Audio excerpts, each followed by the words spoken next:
Joining us now, a little politics here on set. Liz Peek, syndicated columnist, Fox News contributor. Lee Carter, pollster and president and partner at Meslansky and Partners. I got that right? You did.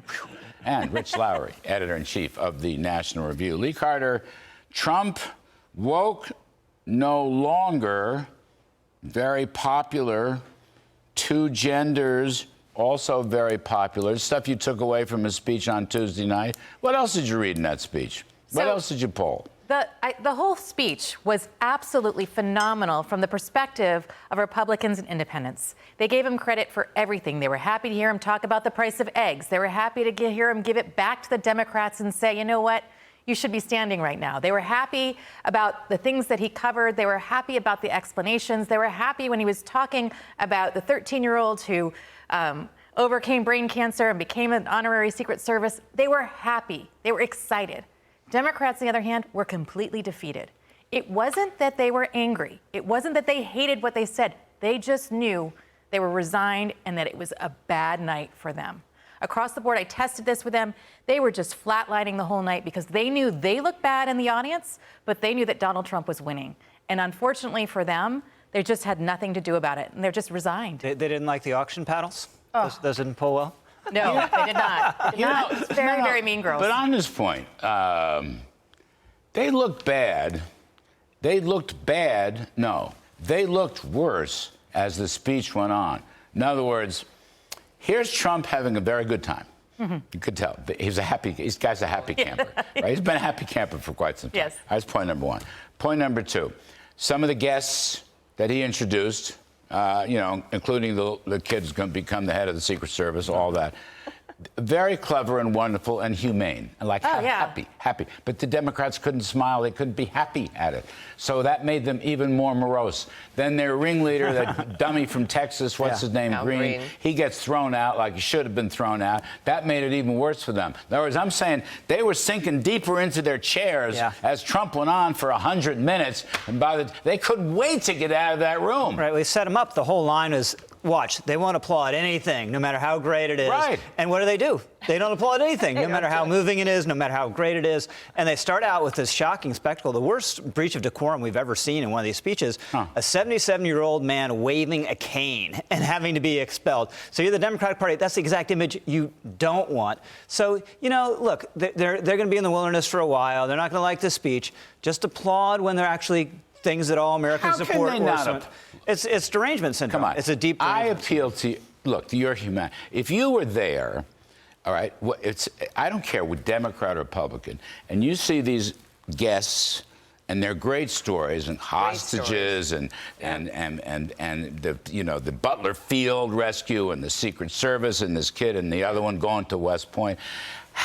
Of course you'd applaud. Or at least you'd be happy or say, it isn't even political. I think they hate Donald Trump so much they can't get away from that. They can't step outside of that.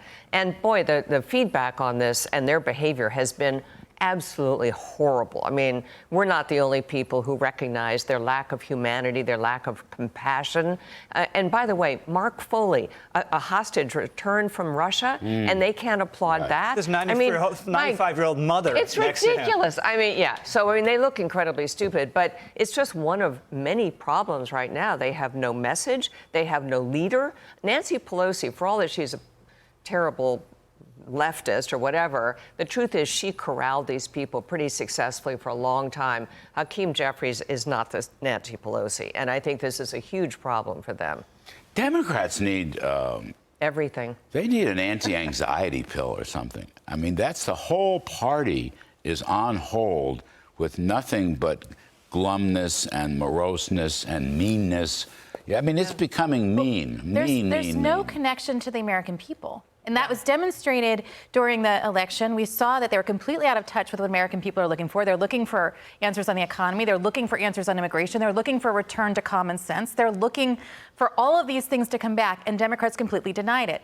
Then what they came in prepared to do during this speech was to say, you know what, we're not going to applaud anything. We're going to sit here and we're going to resist. And you know what? The resist message might have worked in 2016, but it does not work today because a majority of Americans say that they want what Donald Trump is doing. They want someone who's going to fight for them, not against them. They want somebody who's going to focus on the issues that are most important to them. Right. What are they resisting? They're resisting trimming the fat of the federal budget. They're resisting keeping biological men out of women's sports. Closing None of that the border. stuff's popular. It's absurd. These are 80-20 issues. Absolutely. Absolutely. Is it a little straw in the wind? I don't think Democrats are going to learn anything anytime soon. But Gavin Newsom, in a podcast, says now, after the election, after this rebuke, that he doesn't think that it's fair to women to have transgender athletes or biological males competing in their sports. Now we'll see whether he claws it back or apologizes. He said that today. Yeah, it just came out. But And will he make that California policy? Because that's a good question. They have a different legislative law policy on this subject. Don't just talk the talk, walk the walk. But we'll see what the reaction is.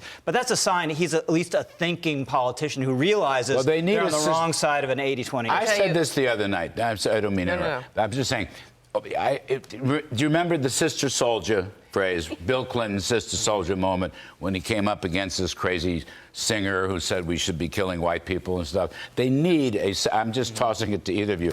They need about 5 sisters. They need, just on the values questions alone, put the economics aside, they need to show America. They can't even define what a sister or a woman is to have a sister soldier moment. That's right. A something. Yeah, exactly. But you remember what you remember. Yes. But I'll tell you who is beginning to sound reasonable and moderate is John Fetterman. He is literally the only guy out there saying, what are you guys doing? This is not working. Hating Trump is not a message. And I think that is really what they have to kind of get over. And that they're just not there yet. It's amazing. They're sunk, Lee. They're sunk. I'm sorry. No, there's got to be a reckoning. This is the Titanic to the third power. They've got to redefine who they are. No, but they have crazy people. The far left is the tail that wags the dog. And they've got to stop that. They've got to get out of that. I'm going to follow through on the Gavin Newsom thing. I've known him for years. Have you ever had him on? You should have him on. I had him on my old show on a different network several times when he was a pro-business, moderate Democratic mayor of San Francisco. Okay, and then I saw him in the White House at governor's dinners a couple times, and we lost him. But maybe he wants to come back. That's okay. You're all wonderful. Liz Peek, Lee, Carter, Rich Lowry. Rich Lowry, that's a great tie. Just want to note that.